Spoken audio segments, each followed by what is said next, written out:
Salut mes petites merveilles, j'espère que ça va bien. Je vous reviens aujourd'hui pour une vidéo qui concerne un sujet en tout cas que je vous ai évoqué plusieurs fois. Et là j'ai envie vraiment de faire une vidéo dédiée pour les personnes qui potentiellement peuvent chercher des témoignages, qui peut-être sont en train de vivre ça en ce moment et qui se sentent super seules et complètement perdues.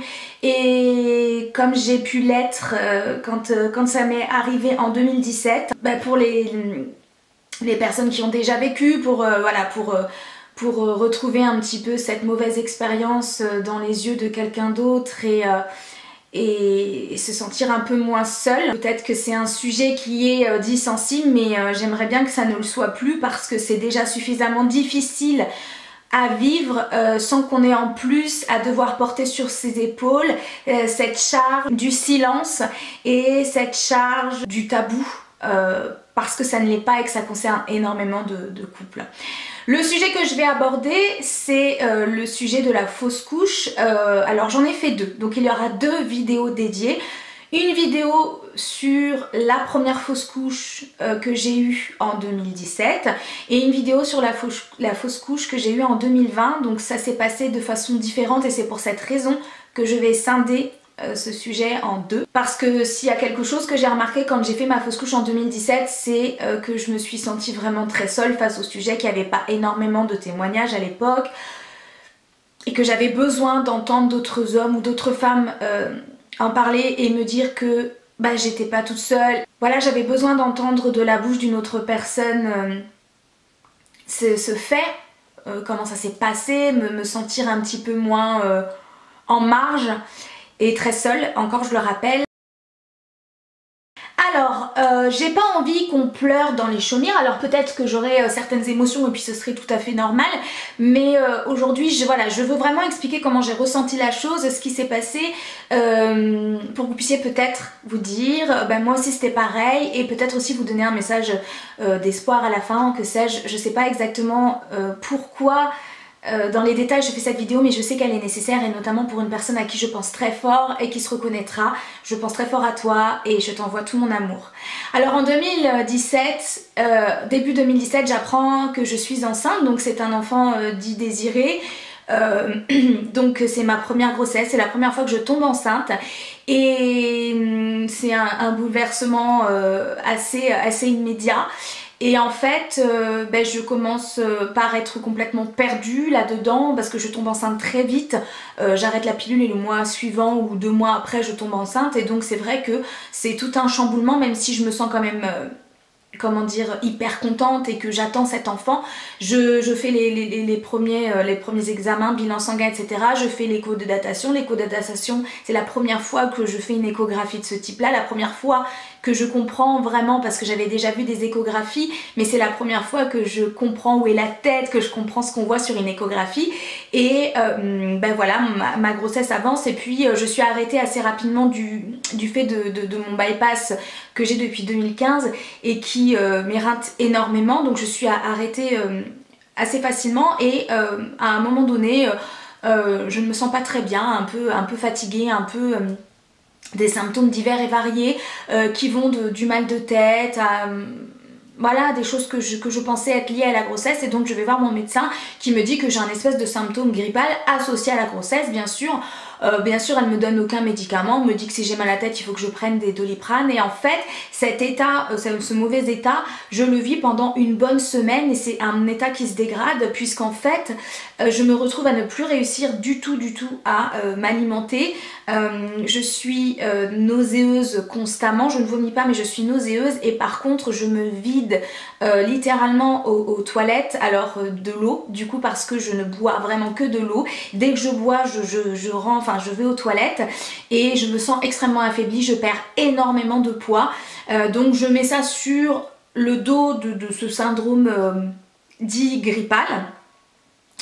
Et puis c'est tout. Donc arrive, le temps évolue, arrive la fameuse échographie du premier trimestre. Donc moi j'y vais vraiment pour vivre un moment extraordinaire, un moment en dehors du temps, ce moment tant attendu après les 3 premiers mois fatidiques d'une grossesse. Et donc j'arrive avec Jean-Charles à l'hôpital pour faire cette échographie. On arrive, on tombe sur un monsieur qui est pas forcément très agréable. Mais en fait je m'en fiche un peu au départ puisque tout ce que je souhaite c'est voir mon bébé et surtout c'était la première fois que Jean-Charles allait vivre une échographie et voir ce que c'est et son enfant en fait, son bébé. Donc je m'allonge, le monsieur passe la sonde sur mon ventre parce que j'ai beaucoup de mal à dire que c'est un médecin et vous comprendrez pourquoi par la suite. Donc c'est un gynécologue assez âgé. Donc il passe la sonde sur mon ventre et puis il demeure un silence assez pesant. Mais comme c'est on va dire une expérience que je ne connais pas, je me pose pas vraiment de questions, j'attends sagement, puis je regarde l'écran et je sais pas ce que je dois voir parce que c'est ma première grossesse et je n'ai aucune idée de ce que je suis censée voir à l'écran. Donc je regarde et puis de toute façon j'avais eu mon écho de datation donc pour moi c'était bon en fait. Et puis je l'entends un petit peu marmonner mais sans comprendre réellement ce qu'il m'indique et puis il me dit écoutez madame je vais passer en vaginal mais d'un air vraiment agacé en fait. Donc bon c'est tout, c'est un médecin, voilà ok passe en vaginal donc en endo-vaginal donc en fait c'est une sonde qu'il introduit par votre vagin pour voir davantage votre utérus. C'est souvent ce qui est préconisé s'il ne voit pas suffisamment le bébé avec la sonde directement sur le ventre. Donc c'est une procédure qui n'est pas étonnante, qui peut arriver. Donc voilà, ne vous dites pas si par exemple que vous avez une échographie endovaginale que c'est lié à une problématique, hein. Je tiens à faire cet aparté, c'est pas du tout lié. Donc il me fait donc cette fameuse échographie endovaginale, puis je le vois encore qui s'agace mais il reste fixé sur son écran. Donc admettons je suis sur sa droite, c'est tout à fait ça d'ailleurs, il est devant son écran et il bouge comme ça la sonde et puis il retire la sonde, il nettoie, il me regarde, il fait bon bah écoutez c'est pas viable. Jean-Charles était en face de moi et donc je regarde Jean-Charles, je le regarde et puis vraiment je ne comprends pas le terme en fait. Je ne comprends pas le terme. Est-ce que ça veut dire que l'échographie ne montre rien? Est-ce que ça veut dire qu'il n'arrive pas à accéder à ce qu'il veut? Est-ce qu'il faut faire un autre examen? Je ne comprends pas le terme pas viable. Et il est très percutant ce terme, pas viable, c'est un terme qui est très très lourd et très fort. Donc il me dit bah vous pouvez vous rhabiller, donc chose que encore une fois je m'exécute. Je regarde Jean-Charles, Jean-Charles me regarde, vraiment on est un petit peu sans émotion parce qu'on ne sait pas du tout quoi. Et je le regarde et puis je lui dis, le soleil vient parmi nous, je lui dis mais qu'est-ce que ça veut dire pas viable? Alors cette question je me souviens m'être sentie très bête à l'idée de la poser mais en même temps je veux dire je ne suis pas médecin et je n'ai jamais eu d'enfant. Et puis quand bien même le terme est tellement inapproprié qu'on ne peut pas imaginer ce qu'on veut dire par ça. Donc je le regarde et puis je lui dis qu'est-ce que ça veut dire pas viable et puis il me regarde toujours pas, c'est-à-dire c'est comme si je n'existais pas, comme si j'étais un numéro, comme s'il allait passer à la femme d'après pour faire une autre échographie et puis voilà. C'est peut-être une façon de se protéger mais ça n'empêche que ça m'a beaucoup heurté et donc j'avais besoin de ce contact, d'un contact humain. Et donc il me regarde, il me dit non c'est pas viable, il y a un problème, le cœur ne bat plus. Le cœur du fœtus ne bat plus. Ce à quoi je réponds ben... Et comment ça il bat plus, enfin des questions en soi elles étaient un petit peu bêtes mais ça se comprend. Et il me dit non je suis désolée, non il ne s'excuse pas, il me dit non la grossesse n'est pas viable, le cœur ne bat plus. Et avec ça donc je suis en train de me rhabiller, je regarde Jean-Charles, je me sens un petit peu bête, responsable et je comprends pas ce qui m'arrive, je comprends pas ce qui s'est passé ni pourquoi à mon échographie précédente de datation à 6 semaines d'aménorrhée tout était évolutif et puis d'un seul coup on me dit que ça n'est pas viable, donc je ne comprends pas en fait encore ce qui se passe. Et donc il me dit ça n'est pas viable etc. Et il enchaîne, il me dit bah venez vous asseoir, on va prendre rendez-vous avec le médecin, l'anesthésiste et puis vu que vous êtes à 12 ou 13 semaines d'aménorrhée, j'imagine que le cœur s'est arrêté à 10 semaines d'aménorrhée, non 9 semaines d'aménorrhée et donc il va falloir procéder à un curetage. Alors vous comprenez que là en fait tout un monde s'écroule. Et puis surtout je ne sais pas ce que c'est qu'un curetage. C'est un terme qui nous sort comme si c'était une évidence extraordinaire. Et je regarde Jean-Charles et je m'effondre en fait et je n'ai toujours pas d'émotion réelle. Je reste un peu choquée et je comprends toujours pas. Et je le regarde et je lui dis c'est-à-dire un curetage. Et là il s'en agace en fait. Et il me dit écoutez madame, le bébé n'est pas viable, il va falloir l'enlever, cette grossesse n'évoluera pas. Le fœtus, parce qu'il ne dit pas bébé, l'embryon me semble-t-il même. Peu importe, ça n'est pas viable de toute façon, il va falloir enlever le bébé, ça n'est pas évolutif. Donc alors il n'y a pas des termes comme je suis désolée, il n'y a pas d'explication plus que ça, il n'y a pas de c'est pas de votre faute, il y a surtout là on enchaîne, tu vois un médecin tout de suite, etc. Donc je m'effondre parce que ça y est, je comprends enfin, je m'effondre en regardant en fait le regard peiné de Jean-Charles et ce regard à chaque fois que j'y pense ça me brise le cœur parce que c'est extrêmement douloureux parce que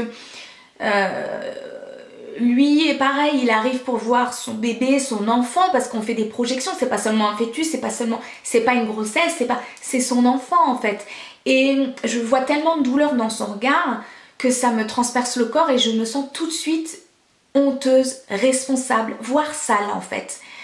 Donc le docteur, on va l'appeler comme ça, me dit écoutez vous allez aller en salle d'attente, vous allez voir un autre médecin, puis un anesthésiste, puis une infirmière me semble-t-il.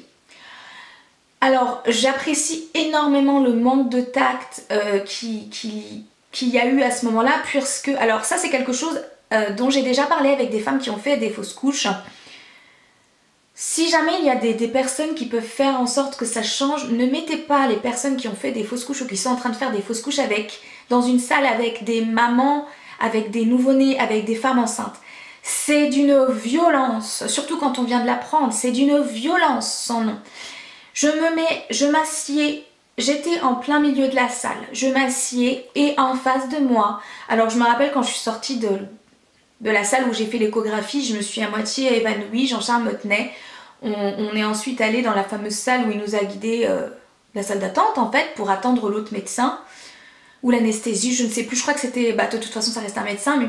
Et je suis là assise, et autour de moi, des pleurs d'enfants, des femmes enceintes, des gros ventres, toutes mes projections qui en fait, dans ma propre vie, se sont cassées la figure, juste après que cet homme m'ait prononcé le « c'est pas viable ».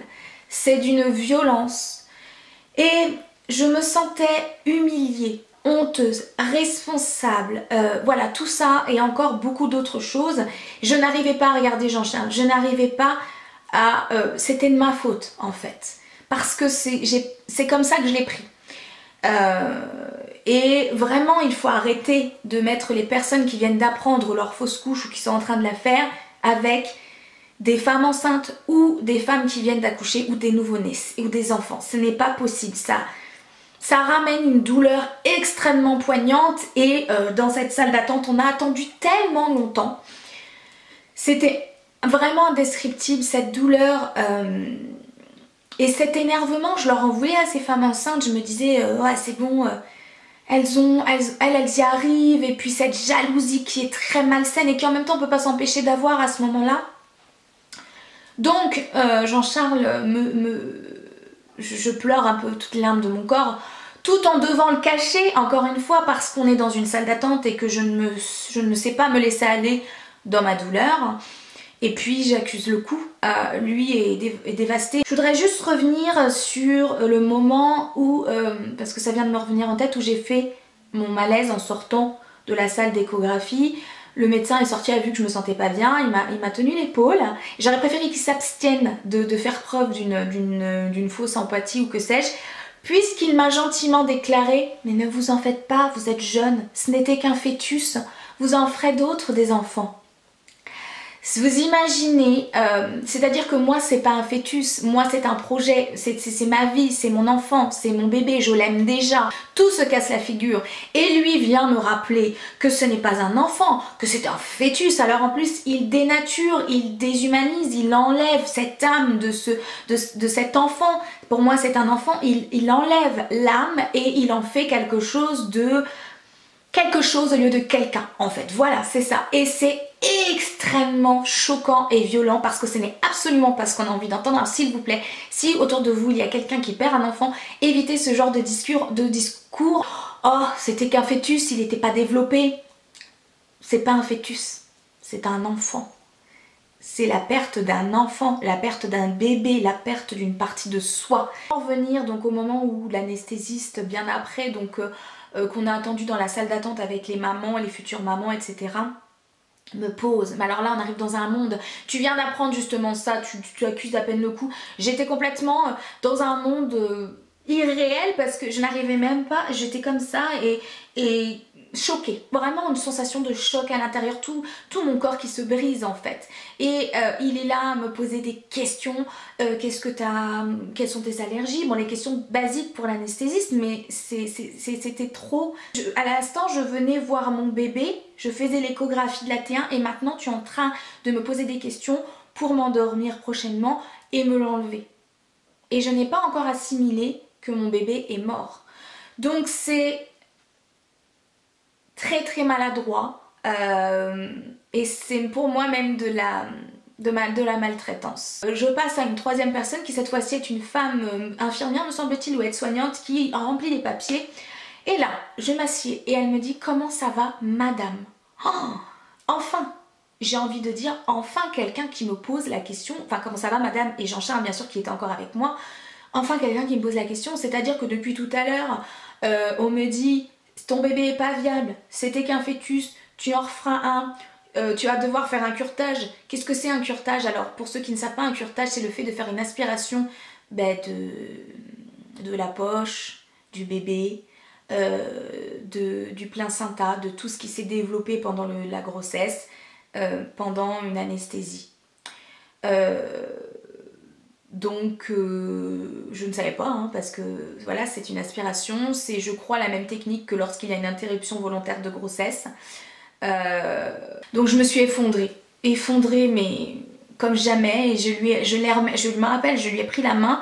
À l'époque on avait le droit et je l'ai juste remercié de cette question quoi, parce que j'avais l'impression d'avoir des robots depuis le début et que ce que je vivais c'était en fait que c'était pas grave. Je rentre chez moi. Je rentrais chez moi avec Jean-Charles, on ne se parle quasi pas, c'est assez lourd. Je m'allonge dans le lit et je pleure toutes les larmes de mon corps. J'ai beaucoup de mal à concevoir que mon bébé est mort puisque je n'ai pas de douleur, je n'ai pas de saignement, il ne se passe rien. Et puis jusque là j'avais pas senti de coup, c'était toujours pas concret physiquement, donc rien ne change en fait. C'est-à-dire que je commence à me poser des questions. Est-ce que mon bébé est vraiment mort? Est-ce qu'ils se sont pas trompés? Le 8 c'est ma meilleure amie Ilam qui m'a amenée à la maternité, étant elle-même enceinte, donc c'est très étrange parce que vous arrivez comme si vous alliez vous faire opérer d'un truc qui n'est pas grave. Encore une fois la prise en charge est plutôt anodine, je sais que pour eux c'est des trucs basiques mais voilà. Genre on arrive dans une chambre, j'arrive dans une chambre, on me dit on va venir vous chercher, la douche à la bétadine etc à telle heure. Puis avec Ilam on discute, on essaie un peu de rigoler etc, je me rappelle et à un moment donné je lui tiens la main, non elle me tient la main. Et c'est assez émouvant de me rappeler qu'elle était là, comme toujours.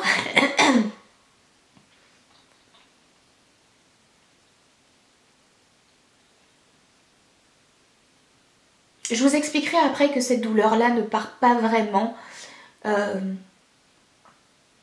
Que c'est voilà, une cicatrice qui s'installe et qu'il faut soigner. En fait. Il ne me lâche pas avant que je parte en brancard au bloc. Donc on me prépare pour le bloc, on m'installe la perfusion et donc on m'endort, ça dure pas très très longtemps. Je me réveille peu de temps après, ça dure peut-être une grosse demi-heure, je ne sais plus. Et d'un seul coup je commence à sentir que j'ai mal au ventre en fait. Parce que comme j'avais l'anesthésie jusque là et que j'avais pas saigné, j'avais pas eu de douleur jusque là. Et là ça commence vraiment à me faire mal, vraiment mal, et je saigne, je regarde et je m'aperçois que je saigne, on m'en avait pas du tout parlé de ça en fait. On m'avait pas dit que je saignerais, et voilà, bref, je rentre chez moi, des douleurs au ventre, avec du spasme qui passe pas en fait, et donc il y a la douleur morale et la douleur physique en fait à supporter. Je me sens très mal, je suis arrêtée. C'est un mois hyper compliqué. Au niveau de ce qui se passe, au niveau de tout ce qui se passe comme sentiment, donc c'est la culpabilité, c'est de ma faute. Qu'est-ce qui s'est passé? Parce que ça, au début, enfin même souvent, tu n'as pas de réponse. Pourquoi moi? Pourquoi les autres arrivent à tomber enceinte? Qu'est-ce que j'ai fait de mal? Est-ce que je suis faite pour être mère? Est-ce que c'est pas un signe comme quoi je ne suis pas faite pour être mère? Est-ce que Jean-Charles m'en veut? Est-ce qu'il va me quitter? Est-ce que je vais réussir à faire un enfant? Est-ce que je vais réussir à donner un enfant à mon conjoint? Est-ce que je vais réussir à être maman? Toutes ces questions. Et puis surtout, en ce qui me concerne, j'ai eu ce sentiment d'être violée. Je sais que peut-être les personnes qui ont vraiment subi un abus sexuel vont dire mais ça n'a rien à voir, mais laissez-moi ressentir les choses comme je le ressens. J'ai vécu le curetage comme un viol parce que c'était pas consenti qu'on vienne m'enlever quelque chose, qu'on introduise quelque chose dans mon corps pour m'enlever quelque chose, vous voyez, c'est dans ce sens-là. J'ai eu l'impression d'un viol, qu'on me salisse. Et ça a été difficile à passer au-dessus de ça. J'ai eu l'impression qu'on me salissait, qu'on me violait, qu'on m'enlevait quelque chose et que c'était non consenti. Et de toute façon, c'est vrai que c'est comme ça que j'ai ressenti et comme c'est un rapport assez fort avec l'organe génital féminin et que on m'a enlevé aussi mon rêve, qu'on m'a enlevé... voilà, et puis c'était très dur. Qu'est-ce qui s'est passé? Pourquoi j'ai perdu mon bébé? Et on n'a pas de réponse au départ, on n'a pas de réponse. Alors, m'a été donnée une réponse à laquelle je me suis accrochée, mais j'y crois, parfois j'y crois pas. En fait, il faut savoir que quand je faisais les prises de sang de la toxoplasmose, donc c'est, vous savez, on fait cette prise de sang pour savoir si on est immunisé ou pas quand on est enceinte. Donc on doit la faire au départ, on voit si on est immunisé, c'est la maladie des chats entre guillemets, mais pas que. Et si on est immunisé, on n'a pas besoin de faire la prise de sang tous les mois pour voir au cas où si on a chopé la toxoplasmose. Mais si on n'est pas immunisé, on est obligé de la faire tous les mois. Et en fait, cette prise de sang était très étrange. Les indicateurs, ils n'arrivaient pas bien à l'interpréter. J'ai fait je ne sais combien de prises de sang quand j'étais encore enceinte, que je n'avais pas appris que j'avais perdu mon bébé. Et en fait, on s'est rendu compte que, vous savez, la fameuse semaine que je vous ai racontée en début de vidéo où j'avais la diarrhée, je me vidais, je me sentais pas bien, j'avais un état grippal, etc. A priori, ça aurait été la même période où j'ai chopé la toxoplasmose. Donc pas de bol, meuf, tu chopes la toxoplasmose pendant que tu es sur ton premier trimestre de grossesse, donc voilà. Donc c'est qui tout double, soit ça n'a aucune incidence, soit ça a de grosses incidences et le bébé peut être handicapé ou tu peux perdre le bébé. Ça m'a permis en même temps de trouver un responsable parce que ce qui fait très mal quand on perd un enfant, c'est de ne pas avoir de responsable et de ne pas savoir pourquoi. Parce que vous construisez un deuil sur un flou en fait, et donc quand vous savez pas qui est responsable, souvent c'est vous. Et encore une fois, des trucs avec des points d'interrogation, on ne sait pas et on ne saura jamais. Et en fait, il faut l'accepter et ça n'est vraiment pas simple d'accepter quelque chose qu'on ne comprend pas. Surtout moi, il faut que je comprenne tout et surtout je pense que c'est le cas de beaucoup de couples qui ont soit des difficultés à avoir des enfants, soit qui ont qui enchaînent voilà, des deuils successifs comme ça avec des grossesses qui n'aboutissent pas. On a besoin de comprendre, de trouver des responsables et on n'y arrive pas avec ces malheureux événements. Donc si je vous raconte ça, c'était pas du tout pour faire pleurer dans les chaumières. Donc comme vous le savez, après donc je suis retombée enceinte très rapidement parce qu'après le curetage, ce qui se passe c'est que j'ai demandé quand est-ce que je pouvais à nouveau faire un enfant. Le gynécologue m'a dit mais quand vous voulez en fait, quand vous vous sentez prête. Et en fait je me suis sentie prête au mois de mai, sachant que le curetage je l'ai eu au mois de donc le 8 mars. Donc à avril j'ai eu mon retour de couche fin avril, mai je me suis sentie prête. Et puis donc on a recommencé fin mai début juin et en juillet, fin juillet j'ai appris que j'étais enceinte. Donc j'ai cette chance aussi que je mesure énormément de tomber très vite enceinte. Je parle de ça, c'est pas pour que vous ayez pitié ou quoi que ce soit, c'est vraiment parce que je sais que derrière il y a des gens qui ont vécu ça, il y a des gens qui ont peur de ça parce que derrière quand vous retombez enceinte, vous ne pouvez pas vivre une grossesse comme une personne qui n'a jamais eu de fausse couche, ce n'est pas possible. Vous devez vivre cette grossesse avec l'utérus déjà avec des cicatrices émotionnelles. Et déjà l'utérus est un organe qui a des cicatrices émotionnelles, mais encore plus quand malheureusement il y a eu des fausses couches. Et ces cicatrices émotionnelles sont hyper lourdes à porter. Les gens n'en parlent pas, c'est comme si il fallait le cacher. Et je vous dis non, c'est pas de votre faute, vous n'avez pas à le cacher. Et là le fait d'en parler, moi ça me refait du bien une fois de plus parce que là il n'y a pas longtemps, on est le 11. Ouais, on est le 11 et le 8, bah, c'était l'anniversaire de cet événement, on va dire ça comme ça. En tout cas, c'était une date qui reste douloureuse pour moi, qui en plus est célébrée, donc vous comprendrez bien que c'est d'autant plus lourd. Et je n'oublierai jamais cet enfant et je l'aimerai toute ma vie. Pas anodin, non c'est pas un fœtus, non c'est pas grave, non c'est pas de toute façon tu vas retomber enceinte, non c'est pas un enfant. Le fait de dire il était peut-être handicapé, non ça ne console pas. Extrêmement douloureux et malheureux et injuste. Voilà. La prochaine ce sera sur la fausse couche précoce sans curetage du coup. Parce que je voulais vraiment dissocier. Je vous laisse commenter. Si vous ne me suivez pas, vous abonner à ma chaîne parce que dans les prochaines vidéos, je vais aborder plusieurs sujets comme ça. Peut-être un peu plus de femmes, de couples, de société, etc. Parce que c'est ce que j'aime le plus faire. Ces échanges en fait font toujours du bien, je pense, quelque part. Et en tout cas, eh bien, si jamais vous êtes dans cette douleur, sachez que je comprends et que je vous souhaite tout plein de courage et que je vous envoie tout plein d'amour. Et que comme je dis souvent, après la pluie, les fleurs.